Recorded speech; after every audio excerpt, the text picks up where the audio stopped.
जय हिंद साथियों, Shiva educational academy Jhansi में आप सभी का स्वागत है। आज हम देखेंगे हड़प्पा संस्कृति सिंधु घाटी में कांस्य कुंड शहरीकरण का पार्ट 2। इसमें हम देखेंगे शहर योजना और संरचनाएं। हड़प्पा संस्कृति की पहचान शहर योजना व्यवस्था से की जाती है। हड़प्पा और मोहनजोदड़ो दोनों की मुख्य पहचान गढ़ या टीले के रूप में थी। संभवतः यह शासक वर्ग के सदस्यों द्वारा कब्जा कर लिया गया था। प्रत्येक शहर में गढ़ के नीचे ईंट के घरों वाला एक निचले शहर है जो आम लोगों द्वारा बसाए गए थे। शहरों के इन आवासीय व्यवस्थाओं की विशेषता यह है कि वे एक खास संरचनात्मक प्रणाली का पालन करते हुए बनाए गए थे, जिसमें सड़कें एक दूसरे को समकोण पर काटती थीं। ढांचे के मामले में मोहनजोदड़ो हड़प्पा से ज़्यादा विकसित था। शहरों के स्मारक शासक वर्ग द्वारा जुटाए गए संगठित श्रमिकों और कर संचय संबंधी क्षमता के प्रतीक हैं। ईंटों की विशाल निर्मित आम लोगों पर शासकों की प्रतिष्ठा और प्रभाव स्थापित करने का एक साधन थी।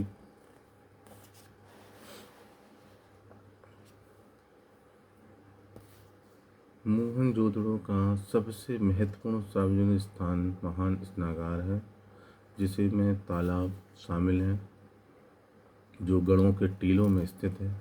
यह ईंटों की खूबसूरत निर्मित का बेहतरीन उदाहरण है। इसकी माप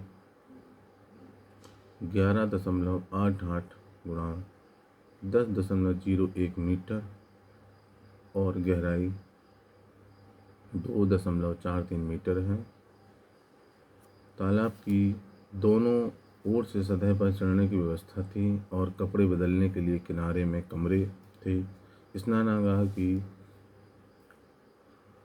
फर्श पक्की ईंटों की बनी थी। बगल के कमरे में विशाल कुएं से पानी खींचा जाता था और स्नानागार के कोने से नाली निकलती थी। ऐसा मानना है कि स्नानागार मुख्य रूप से धार्मिक स्नान के लिए था, जो भारत में किसी भी धार्मिक समारोह के लिए बहुत महत्वपूर्ण है। धौलावीरा में पाए जाने वाले बड़े तालाब की तुलना बड़े स्नानागार से की जा सकती है। धौलावीरा तालाब का इस्तेमाल शायद उसी उद्देश्य के लिए किया गया था जिसके लिए मोहनजोदड़ो के स्नानागार का उपयोग किया जाता था। मोहनजोदड़ो में सबसे बड़ा भवन 45.71 मीटर तथा लंबा 15.23 मीटर चौड़ा एक अन्न भंडार है। हालांकि हड़प्पा के गढ़ में हम 6 भंडार पाते हैं। ईंटों के चबूतरे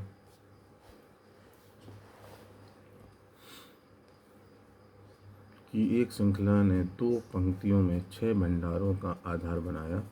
प्रत्येक भंडार 15.23 गुणा 6.09 मीटर का था और नदी के पास ही था।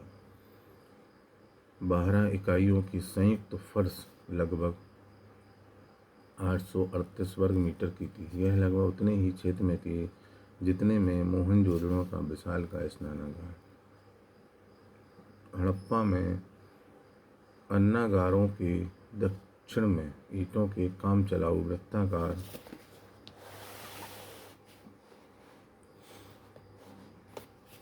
चबूतरों की श्रृंखला थी। यह स्पष्टता अनाज तैयार करने के लिए थे, क्योंकि गेहूं और जौ फर्श की दरारों में पाए गए थे। हड़प्पा में 2 कमरों की छावनी भी थी, जिसमें संभवतः मजदूर रहते थे। कालीबंगा के दक्षिणी हिस्से में ईंटों के चबूतरे हैं, जिसका इस्तेमाल अन्नागार के लिए हुआ होगा। अतः ऐसा लगता है कि हड़प्पा के शहरों में अन्नागारों ने एक महत्वपूर्ण भूमिका निभाई। हड़प्पा शहरों में पक्की ईंटों का इस्तेमाल बेजोड़ है।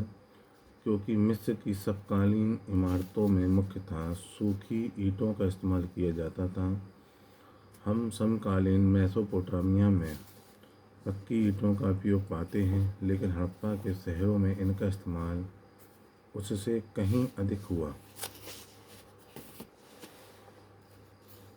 मोहनजोदड़ो की जल निकासी प्रणाली बहुत प्रभावशाली थी। लगभग सभी शहरों में हर घर, चाहे वे बड़े हों या छोटे, सब में अपना आंगन या स्नानघर होता था। कालीबंगा में कई घरों में अपने कुएं थे। नाली से घरों का पानी सड़कों पर निकलता था। कभी कभी इन नालियों को पत्थर के पाटों या ईंटों से ढक दिया जाता था। बनावली में भी सड़कों और नालियों के अवशेष पाए गए हैं। कुल मिलाकर घरेलू स्नानागार और नालियों की गुणवत्ता उल्लेखनीय है। हड़प्पा की जल निकासी व्यवस्था अनूठी है। शायद ही किसी अन्य कांस्ययुगीन सभ्यता ने स्वास्थ्य और स्वच्छता पर इतना ध्यान दिया जितना कि हड़प्पा के लोगों ने दिया। देखेंगे इसकी कृषि। तुलनात्मक रूप से बहुत कम वर्षा वाला सिंधु प्रदेश आज बहुत उपजाऊ नहीं है, लेकिन अतीत के समृद्ध गांव और कस्बों से यह प्रमाणित होता है कि यह प्राचीन समय में उपजाऊ था। आज वर्षा लगभग 15 सेंटीमीटर है, लेकिन ईसा पूर्व चौथी शताब्दी में अलेक्जेंडर के इतिहासकारों में से एक की सूचना अनुसार सिंधु भारत का एक उपजाऊ हिस्सा था। पहले के समय में सिंधु क्षेत्र में अधिक प्राकृतिक वनस्पति थी जो बारिश कराने में भूमिका अदा करती थी। इससे ईंटें पकाने एवं उसे कठोर बनाने के लिए लकड़ी की आपूर्ति होती थी। कृषि के विस्तार और बड़े पैमाने पर चारागाह और ईंधन की आपूर्ति के से समय के साथ प्राकृतिक वनस्पति नष्ट हो गई। क्षेत्र की उर्वरता का इससे भी अधिक महत्वपूर्ण कारण सिंधु नदी का वार्षिक जलमग्न होना था, जो कि हिमालय की सबसे लंबी नदी है। सुरक्षा के लिए ईंटों से बनी दीवारों से संकेत मिलता है कि बाढ़ एक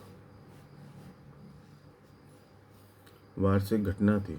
जैसे नील ने मिस्र का निर्माण कर वहाँ के लोगों की सहायता की, उसी तरह सिंधु नदी ने भी सिंध का निर्माण किया और सिंधु भाषियों को समृद्ध किया। नवंबर में सिंधु के लोग बाढ़ के मैदानों में बीज बोते और अगली बाढ़ से पहले अप्रैल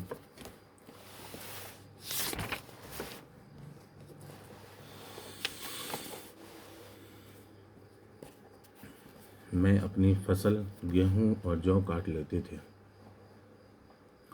वहाँ कोई कुदाल या हल नहीं पाया गया, लेकिन कालीबंगा में पूर्व हड़प्पा काल में मिले नालों से पता चलता है कि हड़प्पा काल के दौरान राजस्थान में खेतों की जुताई होती थी। हड़प्पा के लोगों ने शायद बैल द्वारा खींचने वाले लकड़ी के हल का इस्तेमाल खेती में किया और इसके लिए ऊंट का भी इस्तेमाल हुआ होगा। फसलों की कटाई के लिए पत्थर की हंसिया का इस्तेमाल किया गया होगा। जल संग्रह के लिए बांधों से घिरे गबरबंद या नाला बलूचिस्तान है। अफगानिस्तान के कुछ हिस्सों की एक विशेषता थी कि लेकिन धारा या नहर का इस्तेमाल संभवतः सिंचाई के लिए नहीं किया जाता था। हड़प्पा गांव, जो ज़्यादातर बाढ़ के मैदानों के पास स्थित थे, केवल अपने लिए ही नहीं बल्कि कस्बे के लोगों के लिए भी पर्याप्त अनाज का उत्पादन करते थे। उन्होंने अपनी आवश्यकताओं के साथ साथ कारीगरों, व्यापारियों और शहर में रहने वाले अन्य लोगों के लिए निश्चय ही कठोर श्रम किया होगा। तथा वह खाद्य उत्पादन गतिविधियों के बारे में बहुत परेशान नहीं थे।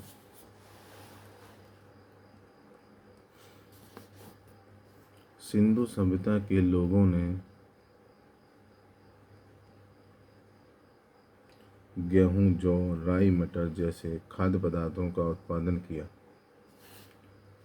तब तक दो प्रकार के गेहूं और जौ उग चुके थे। बनावली में जौ की पर्याप्त मात्रा की खोज की गई। इसके अलावा तिल और सरसों उपजाए जाते थे। हालांकि लोथल में हड़प्पा लोगों की स्थिति भिन्न मालूम होती है। ऐसा लगता है कि ईसा पूर्व 1800 के पहले लोथल के लोग धान उपजाते थे, जिसके अवशेष पाए गए हैं। मोहनजोदड़ो और हड़प्पा और संभवतः कालीबंगा में भी बड़े बड़े अन्नागारों में अनाज संग्रह किया जाता था। संभवतः किसानों से कर के रूप में अनाज प्राप्त किया जाता था। साथ ही आपात स्थिति पड़ने पर या इसे मजदूरी के भुगतान के लिए संग्रह किया जाता था। यह सादृश्य अनुमान मेसोपोटामिया के शहरों में लगाया जा सकता है, जहां मजदूरी के रूप में जौ दिया जाता था। सिंधु के लोग कपास का उत्पादन करने वाले सबसे पहले लोग थे और इस वजह से ये यूनानियों ने इस क्षेत्र को सिंधन नाम दिया, जो सिंध से लिया गया है। पशुपालन। हालांकि हड़प्पा के लोगों ने खेती भी की और बड़े पैमाने पर पशुपालन भी किया। बैल, भैंस, बकरियां, भेड़ और सूअरों का पालन किया गया। कुबर वाले ऊंट और बैलों को हड़प्पा के लोगों ने पसंद किया। शुरू से ही कुत्ते, बिल्लियों के प्रमाण मिलते हैं। गधे एवं ऊंट भी पाले गए थे। निश्चय ही इनका उपयोग बोझ उठाने और ऊंट को खेतों से जुताई के लिए इस्तेमाल किया जाता था। सतही तौर पर घोड़े का सबूत मोहनजोदड़ो और लोथल के एक संदिग्ध टेराकोटा मूर्ति से मिलता है। एक घोड़े के अवशेष पश्चिम गुजरात में स्थित सुरकोतड़ा से मिला है, जो ईसा पूर्व 2000 के आसपास का है, लेकिन इसकी पहचान संदिग्ध है।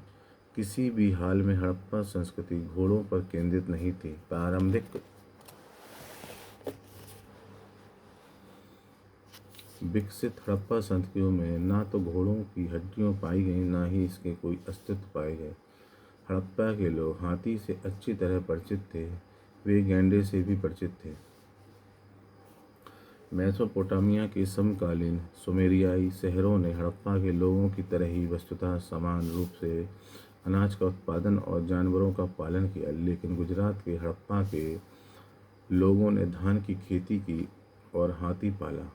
मेसोपोटामिया में ऐसा नहीं था। कारीगरी और शिल्प। सिंधु क्षेत्र में कस्बों का उदय, कृषि संचय, कांस्य के औजारों के निर्माण के अलावा अन्य शिल्प तथा व्यापक तौर पर व्यापार एवं वाणिज्य पर आधारित था। इसे भारत में प्रथम शहरीकरण के रूप में जाना जाता है। हड़प्पा की शहरी संस्कृति कांस्य युग से संबंधित है। हड़प्पा के लोग पत्थरों के कई औजारों का इस्तेमाल करते थे, लेकिन वे कांस्य के निर्माण और उपयोग से भी परिचित थे। आमतौर पर तांबे के साथ टिन के मिश्रण से कांस्य बनाया जाता था, लेकिन इस उद्देश्य के लिए वे कभी कभी तांबे के साथ आर्सेनिक भी मिलाते थे। चूँकि हड़प्पा में आसानी से ना तो टिन उपलब्ध थे ना तांबे, इसलिए इस क्षेत्र में कांस्य के औजारों का विस्तार नहीं हुआ। अयस्कों की अशुद्धता दर्शाती है कि तांबे को राजस्थान के खेतड़ी तांबा खानों से प्राप्त किया गया था, हालांकि इसे बलूचिस्तान से भी लाया जाता था सकता है।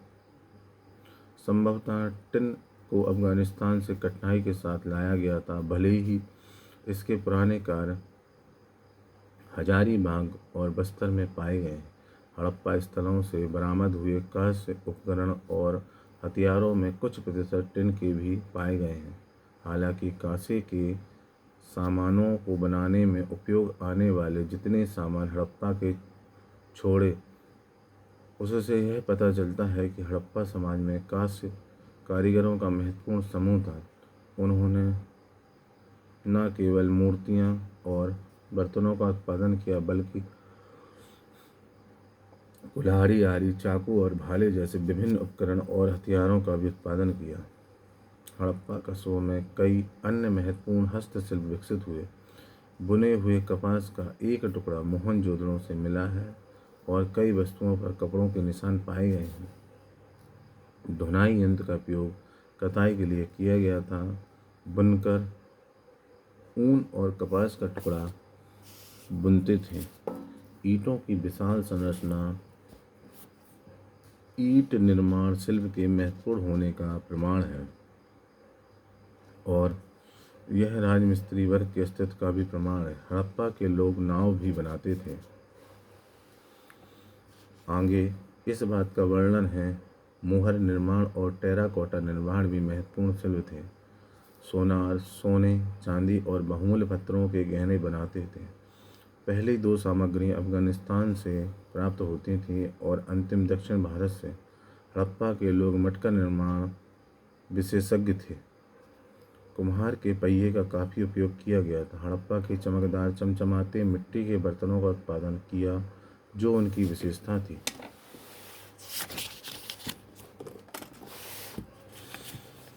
अगला टॉपिक है हमारा व्यापार एवं वाणिज्य।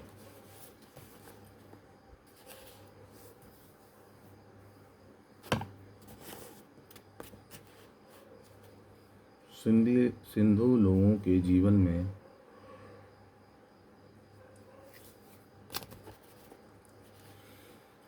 व्यापार के महत्व की जानकारी न केवल हड़प्पा, मोहनजोदड़ो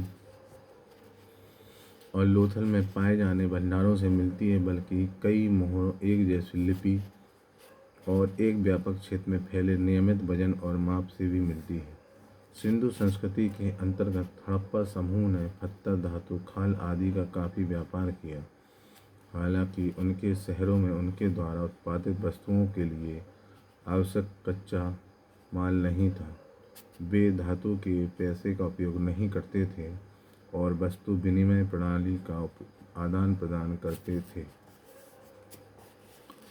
तैयार माल और संभावित अनाज के बदले वे नाव, अरब समुद्र के तट पर रास्ता ढूंढते हुए और बैलगाड़ी के साथ पड़ोसी क्षेत्रों से धातु खरीदते थे। वे पहियों का उपयोग जानते थे। हड़प्पा में ठोस पहियों वाली गाड़ियाँ उपयोग में थीं। प्रतीत होता है कि हड़प्पा ने बिना स्पोक वाले पहिए के आधुनिक एक्के के स्वरूप का इस्तेमाल किया।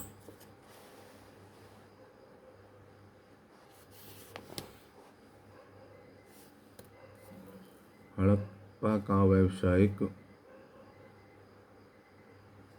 संबंध राजस्थान, अफगानिस्तान और ईरान के साथ था। उन्होंने उत्तरी अफगानिस्तान में एक व्यापार कॉलोनी की स्थापना की, जिससे मध्य एशिया के साथ व्यापार करने में मदद मिली। उनके इस शहर की टाइग्रिस नदी और यूफ्रेट्स महानद घाटी के लोगों के साथ व्यावसायिक संबंध थे। मेसोपोटामिया में कई हड़प्पा मोहर की खोज की गई और प्रतीत होता है कि हड़प्पा में मेसोपोटामिया के शहरी लोगों द्वारा उपयोग किए जाने वाले कुछ सौंदर्य प्रसाधनों की नकल भी की। हड़प्पा ने लापीस लजुली क्षेत्र में दूर दूर तक व्यापार किया। लापीस की बनी वस्तुओं ने शासक वर्ग की सामाजिक प्रतिष्ठा में योगदान दिया। मेसोपोटामिया दस्तावेज के अनुसार ईसा पूर्व 2350 के आसपास में मेलुहा सिंधु क्षेत्र का प्राचीन नाम के साथ व्यापार संबंधों के संकेत मिलते हैं। मेसोपोटामिया ग्रंथों में दिलमुन और मकन नामक दो मध्यवर्ती व्यापारिक स्टेशन का उल्लेख है, जो मेसोपोटामिया और मेलुहा के बीच है। दिलमुन संभवतः फारसी खाड़ी पर बहरीन के रूप में पहचाना जा सकता है। उस बंदरगाह वाले शहर में हजारों कब्रों के उत्खनन की आवश्यकता है। सामाजिक संगठन। खुदाई से शहरी आवास के पदानुक्रम का पता चलता है कि हालांकि हड़प्पा शहर के सिर्फ दो ही इलाके को शहर की मान्यता मिली, जबकि इसकी स्थानीय संरचना 3 इलाकों में शहरीकरण का प्रमाण देती है, जिसमें बाद में कालीबंगा और धौलावीरा को भी शामिल किया गया। गढ़ या पहला इलाका वह था जहां शासक वर्ग रहते थे। सबसे निचले स्थान पर आम लोग रहते थे। बीच का आवास नौकरशाहों या मध्यवर्गीय व्यापारियों के लिए होता था। हालांकि यह स्पष्ट नहीं है कि बस्तियों में पदानुक्रम काम के आधार पर था या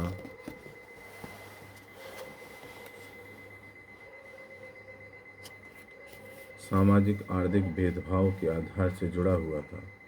इसमें कोई संदेह नहीं है कि एक ही शहर में विभिन्न आवास समूहों के घर थे जो समान आकार के नहीं थे।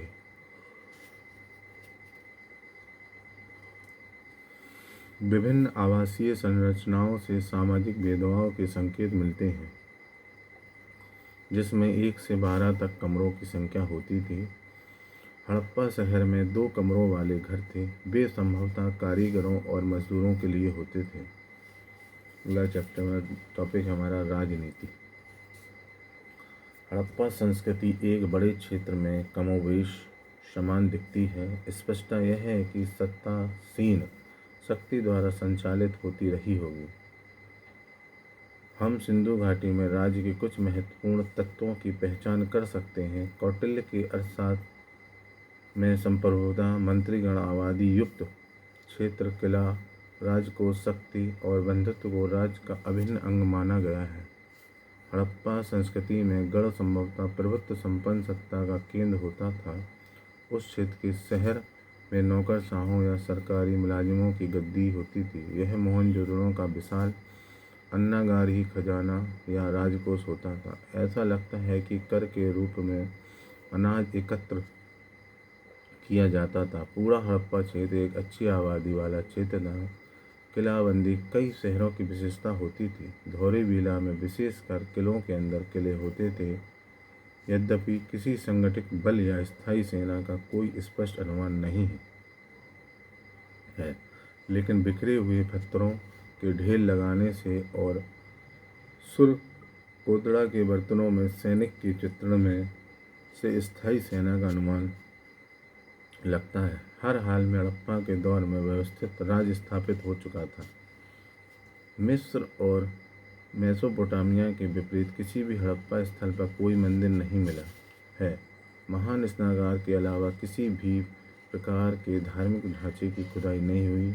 यह स्नानागार संभवतः धार्मिक स्नान के लिए प्रयोग किया जाता रहा हो। इसलिए यह कहना गलत होगा कि पुजारियों ने हड़प्पा में शासन किया जैसे वे मेसोपोटामिया के निचले शहरों